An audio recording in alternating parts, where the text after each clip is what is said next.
Welcome back to this week's episode of Friends of Kayla. I'm so thrilled to be here today with Dr. Edith Shiro, clinical psychologist and author of The Unexpected Gift of Trauma, The Path to Post-Traumatic Growth. So, Edith, welcome. It's good to see you. Thank you, Kyle. It's so nice to be here, and I'm so happy to be sharing with you this space. I'm very, very excited to have you. So, Edith, you're an expert in trauma, and you are also the granddaughter of Holocaust survivors. So, would love to hear just how that inspired you to get into this field in the first place, and really just learn a little bit more about your background first and foremost. Yeah, I didn't realize it so much when I was growing up, but now I can tell you that being surrounded by grandparents who are not only Holocaust survivors, but other grandparents that are refugees of war, that have fled their country in persecution, and then growing up in a community in Venezuela of immigrants and refugees, it really always made me think about how people survive this, how people live this, what people do. And I always had this very big curiosity. I was a very curious girl, and I was like, how come people go through the same thing? Some people get super stuck and super depressed, and they can't get out of their own pain and suffering, and other people in my community were thriving and doing well. Like even my grandfather, he was like a leader in the community, and he would travel the world, and he appreciated love so much. And I'm like, what makes a difference? And really, that was a guiding question that I had every time. Like, what truly makes a difference in a human being to overcome trauma, to overcome suffering? Like, what makes a person really thrive, evolve, and do better in life? Yeah. And to me, trauma is something like a very violent situation or assault or death. But I think, what you talk about a lot is expanded trauma and this idea. So I guess, I was researching before we spoke, and I looked up the literal definition of trauma, which is defined as a distressing or a disturbing event that causes emotional harm. But I would love to hear what you would define as trauma. Okay. Yes, we're going to scratch that? Yeah. Okay. We're not using that definition. I'm going to tell you why. Okay. First of all, trauma is like in fashion, the word, even though it's like a word that it's difficult to say, everybody talks about their inner trauma, their childhood trauma, the PTSD trauma, all of that. And I want to give a more expanded definition. And I've been working with this. Why? Because I've seen this for more than 25 years with patients that I've worked with. And think about this. Is any event, big or small, that shatters or shakes your belief system, your values, your understanding about yourself, about the other, or about the world, for which you don't have the tools to face? For example, the pandemic. All of a sudden, we're trapped in our houses, we're unable to travel, people are dying in the hospitals, and we're like, what's going on? What is the government doing? What is health? How are we? And it's like, it shakes you. And we didn't have the tools at the beginning, right? And for some people, it was very traumatic. For other people, no. But that's an example, let's say, of collective trauma. And then eventually people become resilient, and so people develop tools and all that. But that's an example of trauma. Trauma can be small t trauma, like I didn't get invited to my friend's birthday party, and I feel rejected, and I feel not loved. I have a mother that doesn't love me, and I have like ongoing bad relationships with my parents. Or it can be a big T trauma, like wars, earthquakes, the loss of a loved one, so it depends. Everybody has their own experience of what trauma is. And you mentioned this idea beforehand about like your grandfather, for example, like he was thriving and successful and positive. So that brings me to think about like who you are as a person. Does that define like how you handle trauma, or can overcoming trauma be learned from someone like yourself and working with a psychologist directly? And I'm curious of any trends that you may have seen from your work with patients on like how resilient they can be. Yeah. And that those are like the floating factors, like what truly makes a difference. And I don't think there's one answer. It can be your personality traits. Some people that are more extroverted, people that can look for help, usually tend to do better. The level of support that you have around, let's say how supportive is the family around you, or a group of friends, or the community that you live in. I mean, we're very lucky in some way, coming from a Jewish background to say we somehow have community, and there's something about having a community, even if it's an abstract idea, even if it's something that you know it's there, although you don't know everybody, that truly speaks to some protective factors from trauma. You know, Yeah. people, for example, the level of spirituality, how spiritual you are, that also has with trauma, the culture that you come from, the past experiences that you've had. If the trauma happened when you were 3 years old, or if it happened when you're 30 years old, you know, it's different. If you have already some tools that you've developed, that you have some resilience, and then something happens and then you know how to handle it. For example, in Israel, I'm in Israel, you know, I was in there a couple of weeks ago, and when the war happens, the society, yes, it's shaken, yes, it's traumatized, but it's not truly broken, because the level of resilience that they have, it's like ongoing. They have skills and tools and ways of overcoming and dealing with difficult situations that is part of what they deal with every day. It's part of the culture. So you see what I mean? Maybe if that same thing would happen, let's say in Miami, everybody would be We wouldn't know what to do here. Exactly. know what to do. Everybody would be screaming. God forbid. But you know what I mean? So there are all these aspects that really, you know, truly affect how do we respond to that. But I can tell you one big thing is the level of relationship that you have. You know, I always say trauma is relational, meaning like it affects relationships in every level. But the healing of trauma is relational also, meaning like you heal trauma through relationships, through connection, through being in connection with somebody else or with a group of people. So would you say that your outlook on trauma has changed because of your like generational DNA and just like where you came from? Like, I'm curious, like how you feel like generational trauma kind of can carry on. Is it through your DNA, or is it through actions? Is it through values, how you were raised? Like a lot of questions I have around generational trauma. That's I wonder why. I wonder why. you. Yeah, exactly. You know, but that's a great question, because intergenerational trauma, that's how I call it. Okay. It's something that you have in your body, you carry in your DNA, that it's part of who we are. And every one of us has a story in our DNA, in our genes, you know. Some good things, some treasure, some gifts, and also some pain and some suffering. And depending on the story that you have from your ancestors, you have that within you. And even without realizing, you go through life and these things get triggered. You know, let's say when I was in Israel and the alarms went off, all of a sudden I started to have reactions that I'm like, where is this coming from? Like I needed water, and I'm like, okay, where am I gonna escape? And my friends around me were like, Edith, what's going on with you? And I'm like, I think I'm having intergenerational responses to war, even though I've never lived it. It's part of it. So I'm wondering if like you have like some of that you can identify from things that have happened in your life in the past, that you know that you see every day. And that's, you know, a question that I ask, because we have the power to change that. When we start identifying the intergenerational transmission of what happens to us, and we say, hey, this is a repetition from our parents or grandparents or ancestors, and I'm deciding not to do it anymore. Like alcoholism, like abuse, like, you know, like pessimism, like the, you know, complaining about everything, like we do sometimes as Jews, like having a very negative outlook in life, or like fear, not trusting, like these are things that, you know, get passed on. And then you can decide, say, I don't want to pass it on to the next generation. I want to decide to work on this, and my experiences here and now can change the information that I have in my genes. Imagine that.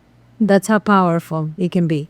That everything that you do in your life now can change the information in your DNA.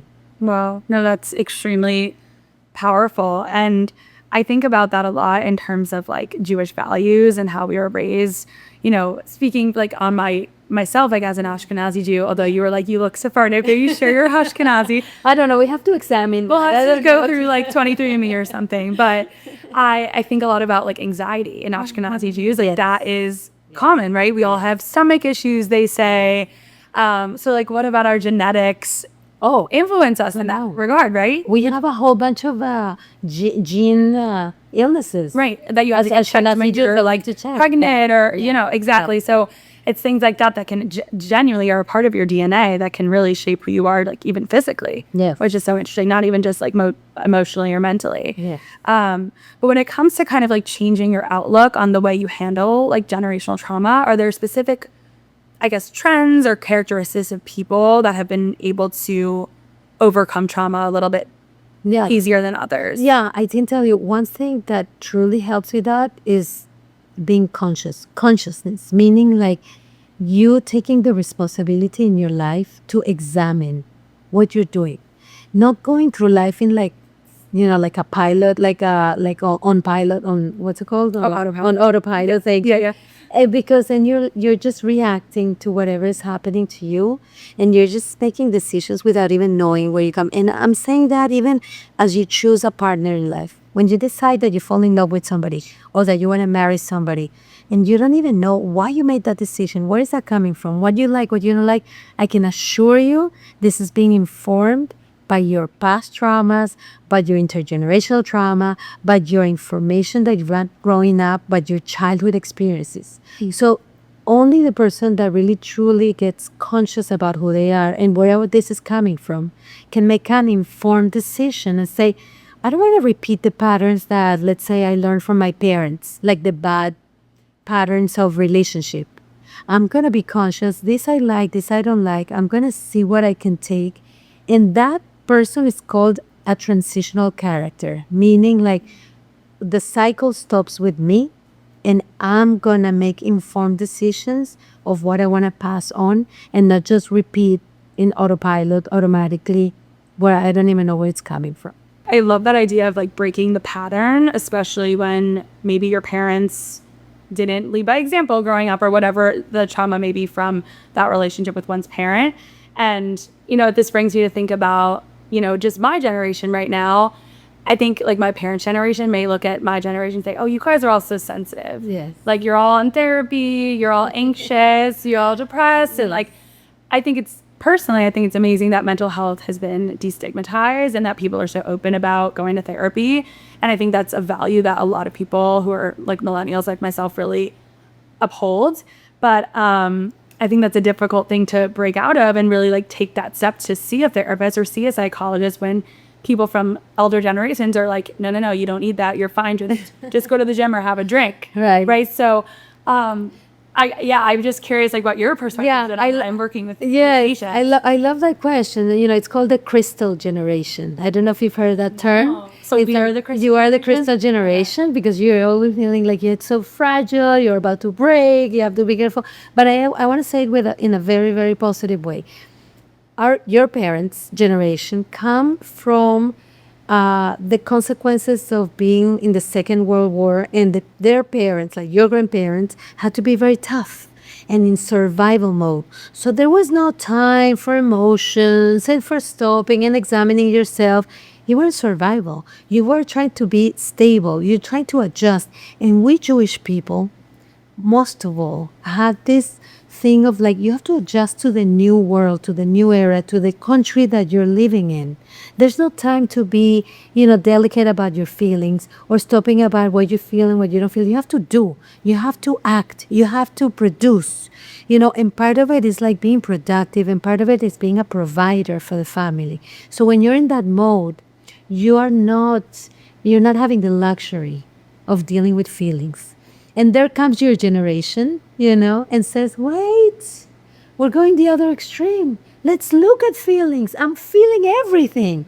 I'm feeling love, and I'm feeling hate, and I'm feeling fear, and I'm feeling anxiety. And yes, granted, we are going through some difficult times now. I mean, your generation had to go through the pandemic in a certain way when you were in your school years and going through, you grew up with technology in a way that your parents didn't grow up with.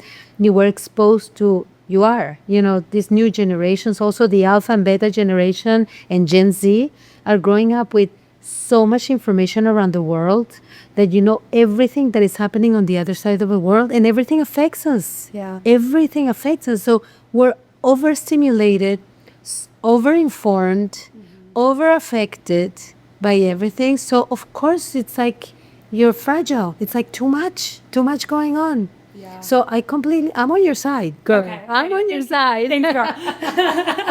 No, it's just I think about that a lot. I hear my dad, in my head, who's so supportive of all of this, and like he's a physician himself, right? But he grew up tough, and he had to, like, his parents were working class people in Brooklyn. He lived, he shared a bedroom with his brother, so he had to really like get out of that and fight to kind of be where he is today. And like you said, I've never thought about it that way. That like therapy and access to therapy, or even just the ability to like go online and chat with ChatGPT about your emotions, right? Like that's a luxury, like you said, in itself. Yes. And our parents didn't have that luxury. And it's a really great way to think about it. Absolutely. Yes. I like that. I think getting back to just thinking about like my parents and how I've been shaped as like a woman and who I am, definitely like coming from, of course, like generational DNA or generational trauma in my DNA, but also this idea that like work ethic and how that's passed down, because, as Jewish people, we're 0.2% of the world's population, but we're also some of the most successful people in the world. So I guess like what has caused that, is that due to our generational trauma and like how that's motivated us in a way. The unexpected gift of trauma. That's why my book is. Yes. Meaning, We have yes. And I love how you're saying that, because I truly believe that the people that have suffered the most and that have gone through the most pain and are able to transform and transcend and process that are the ones that can get to the highest levels of growth and consciousness and happiness even. And that we have so many examples in the world about that. I mean, even let's start with Oprah, not in the Jewish world, but I'm sure, we have examples in the Jewish world too, but people think of it, people that go through really difficult times with adversity and really had to go through it. And then they take all of that and transform it. And then they give gifts to the world. And I wonder if us Jewish people, I mean, I have the example in my book about walking through the desert to the promised land. And really part of that being slaves, coming from slavery and really having scarcity of food, of protection, and going through the desert, not in one day or in 2 days. We could have gone to Israel in one day, right? Have you thought about that? And the reason why, from a spiritual perspective, why we needed to be 40 years in the desert before we got to the promised land. Have you asked yourself that question? Well, that's an interesting question. So the reason why, I mean, here I'm becoming a Rebbetzin here. Yes, but I love it from a psychological perspective. When you're in slavery, in oppression, in pain, and in suffering, and all of a sudden you can't get to the gift right away. It doesn't happen like that. Like, oh, I'm the worst, and now I'm going to be in Israel and building a new land and a new mentality. It doesn't work like that. It's 40 years of changing your mentality, of shedding the slavery, of processing the pain and the loss, of having even a new generation of mentality of freedom. Like, how do we change into thinking about abundance and freedom and trust and having like visions of a positive world? And it took 40 years to do that. And it's so wise that, it takes all this time to really transform our thinking. And then we get to the growth, and then we get to the gift, and then we get to that treasure that we wanted to be. And I love that process. For me, that's a perfect process of therapy and transformation and growth, So is that what you would call like the stages of traumatic growth? Absolutely. Okay, interesting. That's a good example of like going through the stages. Yeah. And that makes me think too about like the way you can reframe things in your brain. Like I think a lot about reframing and positive psychology, instead of saying, I interviewed someone recently where I was like, oh, that was super challenging for me. And she's like, no. You're growing through this. Like reframe things in a positive way, or else like the way that you talk to yourself can really negatively impact the way that you like present yourself. Absolutely. We are all our thoughts, but I want to tell you something. We have to be very, very careful not to, how do we say that? Bypass.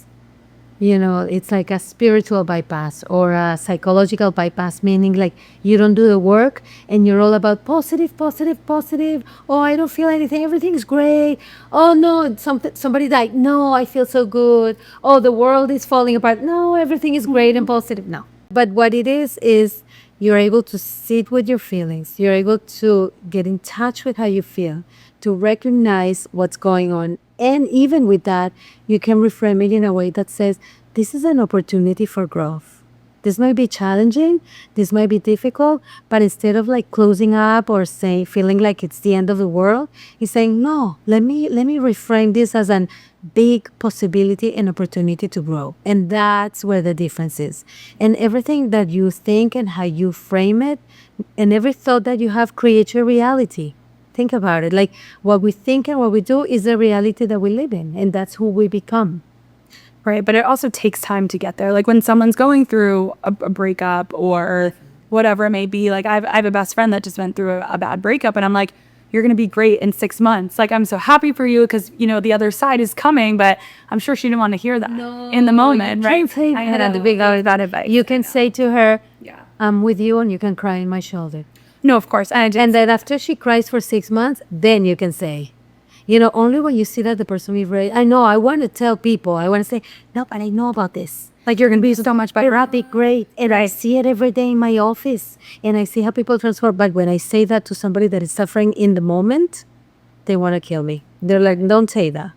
Because you really have to go through the emotions of like the hard feelings, the difficulty, the pain, really the pain. There's no avoiding the pain. Either what you resist persists. Have you heard of that? What you resist persists. Yeah. And what you face, you can overcome.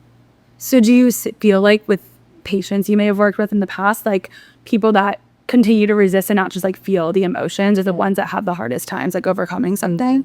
Okay. They do until they're ready to face it. And sometimes you have to go slow. Sometimes you have to have patience. But when the person is ready, you cannot force that. You can, you know, be with them. You can help them. You can say, I see there's other ways of dealing with this. I'm here with you until you're going to be ready to change. Yeah. But yeah, not everybody has to do it in their own time. And there's so many ways to go about it. Sometimes it's through therapy. Sometimes it's to going on a hike and then going to a mountain. Sometimes it's taking a new class with dancing or music or art. Sometimes it's doing a retreat. And that's all of a sudden you get this like, oh, I think I need to do something different for my life. And I know you don't prescribe, obviously, but I'm sure you have worked with many people. Yeah, or you refer them to a psychiatrist when you feel like it's necessary. So, you know, I'm always interested on the topic of like medication. As, you know, an anxious girly myself, anxious Ashkenazi girl, like I definitely struggled with just general anxiety growing up and was always fighting medication because I was like, I work out, I'm healthy, I'm doing every little thing to not be on medication. And then at some point I was like, you know what? It just got so bad after COVID that I was like, I want to try Lexapro. And I've been on like the lowest dose of Lexapro. And how's it going? It's been amazing for me, like truly life-changing. Yes. It's been 3 years now. What? So, but together with the Lexapro, you're doing other things. Of course, it's a meditation that help. Right. No, absolutely not. But it just, I used to have a pit in my stomach every single day. And of course I still have anxiety. That's just who I am. I'm Jewish. It's just who we are. But no, it's helped so much. But I think just like on that topic, psychedelics have become a major solution, or at least like way to break out of specific habits. Can you share a little bit more about how that maybe works? Yes. I'm not a proponent of using psychedelics in a clinical setting. Okay. Because, you know, that comes from many different ways. They can be recreational. It can be for fun. It can be for traditional ways of doing it, spiritual. In my experience, if we're going to use this with a clear intention of what we're doing with the psychedelics, I think I've seen the transformation and I've seen people really do better with it. So it just reworks like your brain chemistry? Like what exactly does it do from a clinical perspective? The same way that the Lexapro and the medication that we get through conventional medicine allows to deal with hormones and with neurotransmitters in your brain that can help with the feelings, and it just takes off the edge. A medication is never going to solve your problems in the same way that psychedelics is never going to solve your problems. But it allows for different connections in the brain that open up. You know, we have like a pathway of neurotransmitters and connections that keep repeating. And let's say that's what's called depression, or that's what's called anxiety, or that's what's called fear. So when you break those pathways and you create new ones in the brain, you start seeing things different, or you start feeling things differently. And that's what psychedelics do. I mean, it can be very deep. People go through very deep experiences depending how it's being held. That there's a lot of studies now done for psychedelics with depression, with anxiety, with PTSD, especially people have gone through deep trauma, with veterans of war, and very severe depression. That helps a lot. Okay. I'm not sure if like this use of like microdosing every day all the time, it That's can very trendy right now. yeah, it's very trendy and a lot of people use it. That can become an addiction like everything else in life. Like the same, like social media can become an addiction, the same like alcohol can become an addiction, shopping on TikTok can become an addiction. So we have to be careful to really use it, in a way that has a clear intention. When you use anything, psychedelics or anything else, without really being conscious of it, it can become a problem. So if you want to, explore that possibility. But what I was going to say is that in the anxiety that you live in, I was curious about you actually to how have you explored or have you transcend your own experiences that got you to where you are now? No, I definitely think about that a lot. And when I was preparing for our interview and listening to your work, I was like, wow, I guess I have technically gone through something traumatic in the last few years. The reason I started this podcast is because of that, honestly. And I've been reflecting a lot on that the last few days and how, I was never really like connected to my identity as a Jew growing up. I grew up, in a Jewish town, but I, went to a private high school. I was always the only Jewish girl on my basketball team, on my volleyball team, in my music class, or whatever that may be. The only Jewish girl in my sorority. And I just tried to fit in and like assimilate. And I graduated college, moved to New York, which is obviously like the largest population of Jews outside of Israel, and started to feel more connected. But I was always friends with other people of different backgrounds and just embraced diversity and diverse backgrounds. And then, October 7th happens, and where are all of those people? All of those friends that I thought were like my best friends.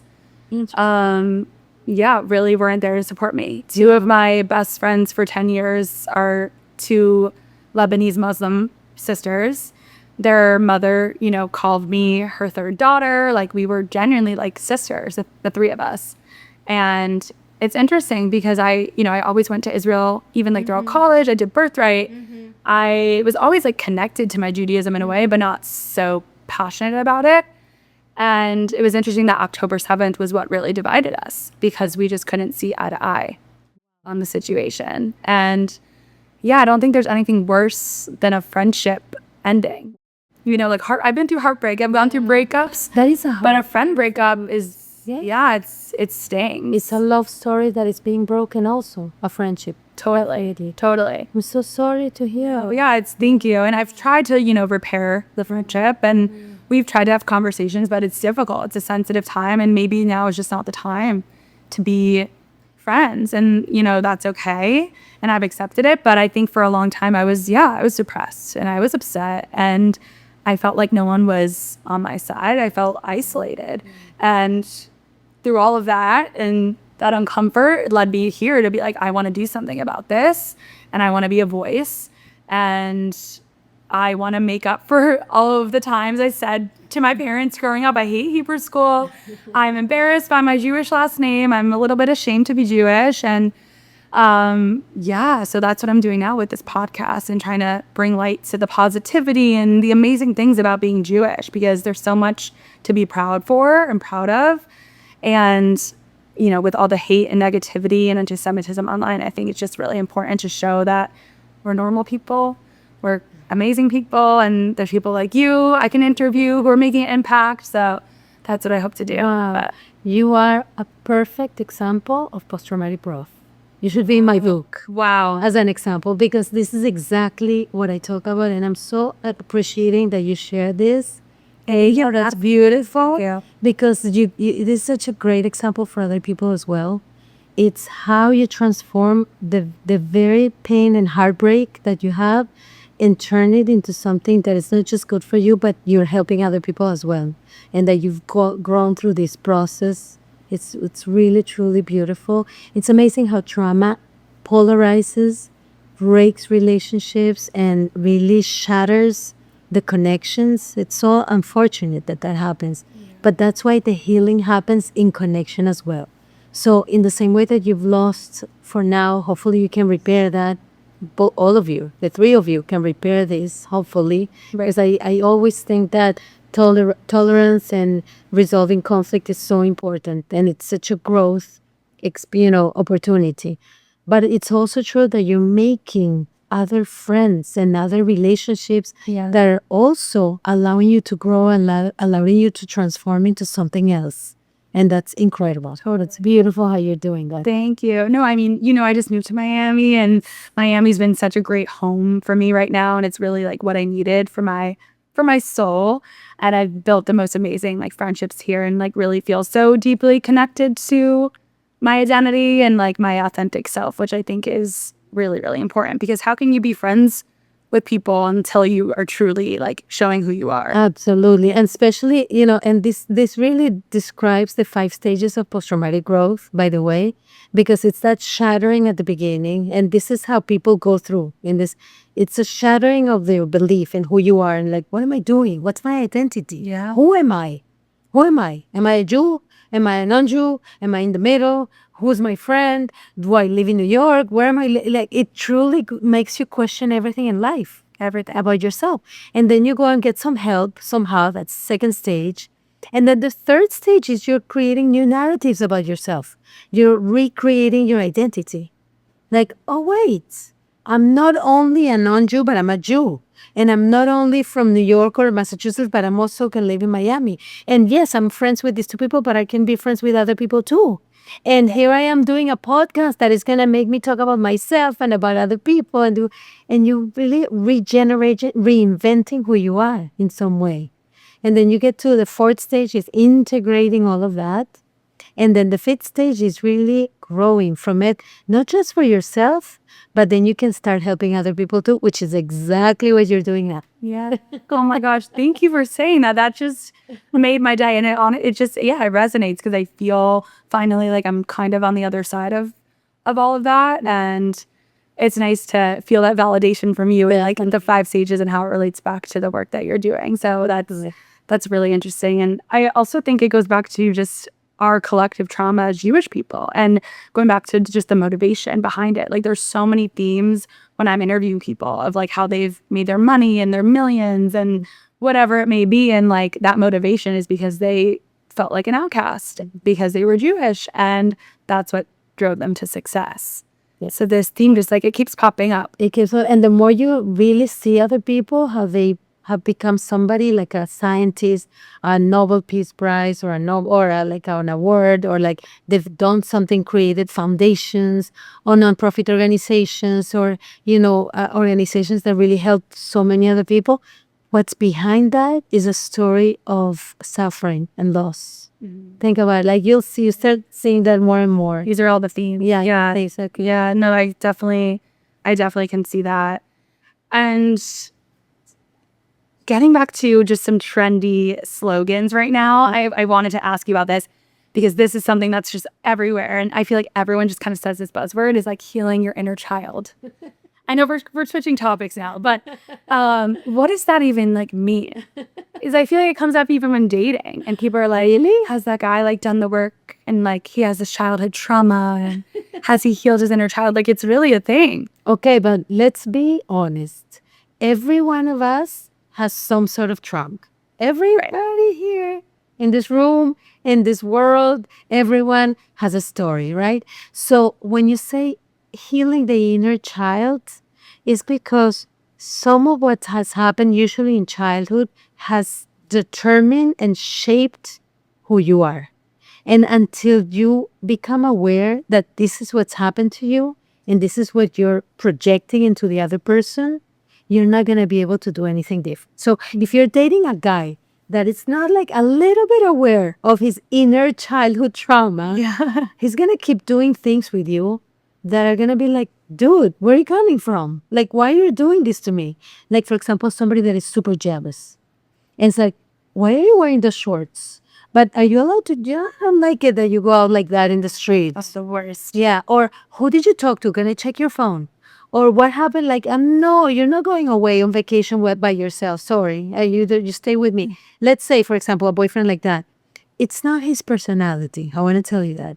It's a childhood trauma that has shaped the way that he's experiencing the relationship, his fears, his insecurities, his anticipation of something bad happening. Because if my girlfriend is wearing shorts, something bad is going to happen. If my girlfriend goes away or talks to somebody else, she might abandon me, she might reject me, she might betray me, she might hurt me. So you see what I mean? So until you really examine your inner childhood traumas, you're not going to be able to truly establish healthy relationships in the best possible way. I mean, I'm not saying everybody has stories like, you know, extreme stories or severe. Yeah. But, it's good to know what's going on with you.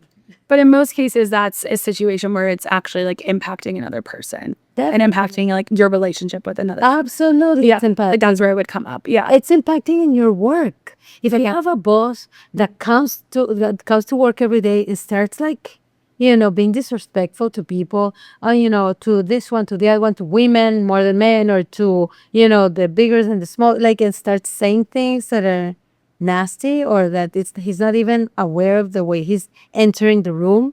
This guy has not worked his stuff. Worked on his stuff. And like he's just projecting his insecurities and pain and wound all over the place. Yeah. So how do you deal with that? Speaking of a bad boss. You do boundaries. Boundaries. You go like this and say, I understand you're my boss, but we're both human beings and you need to have respect. Yeah, that's so difficult in corporate America to do that. That's a whole other podcast. That's too much. We're getting into so many different topics. But the title of that is called boundaries. Boundaries. How do you establish healthy, loving, clear boundaries with yourself and with the other, so you can live in relationships that are healthy and that are productive? You mentioned you were in Israel recently. And did you travel there like right after October 7th, or was this? Yeah, well, I go to Israel almost every year, honestly. And yes, I was right after October 7th because I've been working with some of the soldiers that have been during October 7th after in the IDF. I've been working with survivors at Nova. I've been working with, this is interesting, parents of lone soldiers from 7 different countries in Latin America and the U.S. that have sent their kids to Israel when October 7th happened. And this is fascinating because these 18 and 19-year-olds have told their parents, Mommy, Daddy, in Spanish actually, Mama, Papa, I'm leaving, bye-bye. Wow. And their parents are like, on one hand, they said, wow, I raised you to do this. I raised you with these values, to be connected to Israel, to defend your country, to be ready to do that. And on the other hand, me as a mother, as a father, I don't want to let you go. Right. I don't want you to leave. I don't want you to go into Gaza and into Lebanon, into the war. Like, so working with this group of parents, I've had like 20, 30, 50 really in English and in Spanish. Actually, we meet every single Wednesday since October 7th. Wow. And talk about what it's like. And these are parents that are going through the schedule of Israel. They're in America, in South America, or in the United States, but their life is as if they're living in Israel because they're awake all night. They're having the home command thing, like the sirens go off in their phones. They're constantly waiting for their kids to give some signal of life. They every time they look at the news every day and the names of who's been killed. It's truly a journey of like, life and death. And we meet every week and we laugh together. We make fun of ourselves and each other, and we cry together because we talk about death. And we talk about anxiety, and we talk about taking Lexapro, and we talk about taking lighting candles, saying prayers, supporting each other, giving like any kind of information.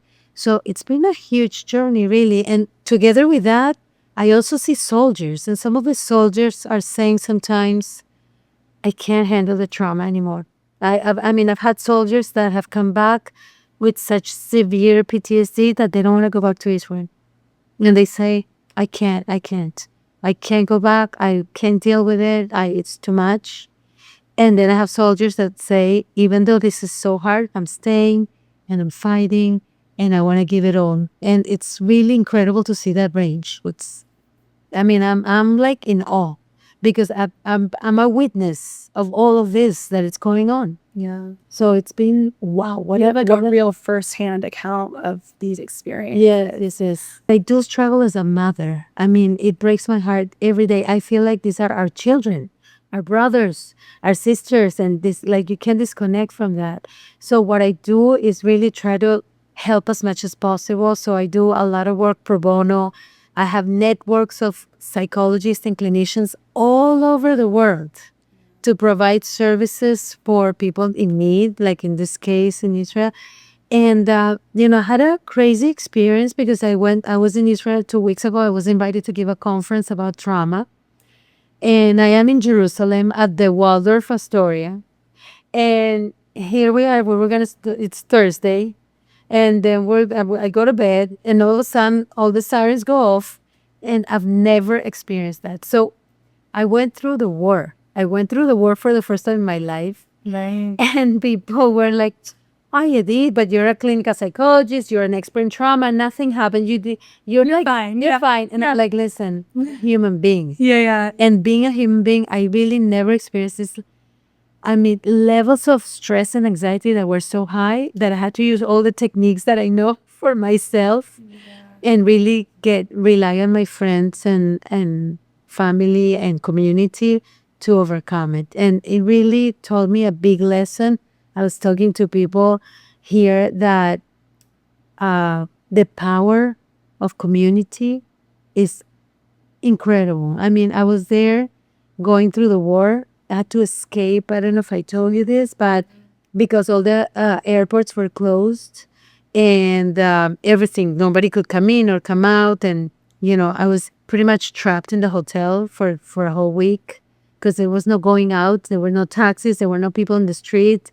I was living off of my suitcase and like the food of the hotel, and that was it. Yeah. And I was sleeping every night with my clothes, with my passport, like holding, because you know when you had to run. And of course, my Holocaust survivor thing, Jumped in. yeah, checked in, got deactivated. So I said, okay, I have to leave. And we made an escape plan. I don't want to call it escape because I wanted to stay in some way. I was helping at the hospital. I went to the ER. People were having anxiety attacks. So I was working. I gave a talk. I was helping. And I said, I have to go home. Yeah. And I went through the border of Jordan on foot, crossed the border, got a visa, got to the other side, slept in Amman in Jordan, and then took the plane to the flight to JFK the next day. It took me 3 days to get out of there. And it was high levels of stress that really took me a while to come back. And the lesson that I got is that I was constantly having people checking on me all the time. My friends, my family, my community, everybody in my community, even people that are not so close to me. How are you doing, Edith? When are you coming home? I'm praying for you. I'm lighting a candle. I'm checking on you. Do you know other people? Here are the resources. And really, I was embraced by so many people and such connections. And I realized that I'm so lucky. And what I went through in like having so much support is really the best medicine and the best healing tool to go through trauma. Yeah. And I get to experience it. Of course, I mean, nothing happened and I'm okay. And there are people that truly had very difficult times and the houses were in and people were killed. So nothing really happened to me. So, but I was just using that as a lesson to say, wow, it's through relationships and connection and support that you can get through this. Yeah, I feel like that is the recipe to life, and happiness is relationships. Absolutely. And that goes back to like our community as Jews. And like we are so lucky to have this ostracized group of ourselves because it's made us that much closer, because we've had to fight and be there for one another. And like you said, like this overwhelming feeling of support must have just meant the world to you being here. Yeah. It really was. Even though there's so much polarization, even within the Jewish communities and the Jewish people, right? Totally. There's so many opinions and so many things from so many different groups. So I want to honor that too, because not everybody has to think the same way. And it's okay to tolerate other people's differences. And really, I think the biggest lesson here, and if we can talk about a gift through the collective trauma that we're going through, and I think that that's like such an important message for me that I want to get across the world. And that's why I talk about what I talk about, trauma and growth, is like really learning how to tolerate differences, respect each other, resolve conflict, and still stick together and still stay connected. Because if we can do that in relationships, in community, in the world, instead of dividing and polarizing and fragmenting, if we can actually keep the relationship going, keep the connection going, we can actually heal. Definitely. I love that message. I think it's a really important one that people need to hear, is stick together and be communicative, like you said, too. Like speak to one another and you'll get through it. So I appreciate you sharing that. And I do want to talk really quickly about your book. I know we talked through like the 5 stages of trauma and getting through trauma, but is there anything else you can share about like what inspired you to write this book? Definitely. I mean, it's this idea of like growth after trauma, because there's so many books about trauma, but I really wanted to write about what happens after. That opportunity and possibility to say you don't have to stay in trauma as a life sentence. You don't have to just say, oh well, I'm in PTSD, or oh well, I have an inner childhood trauma.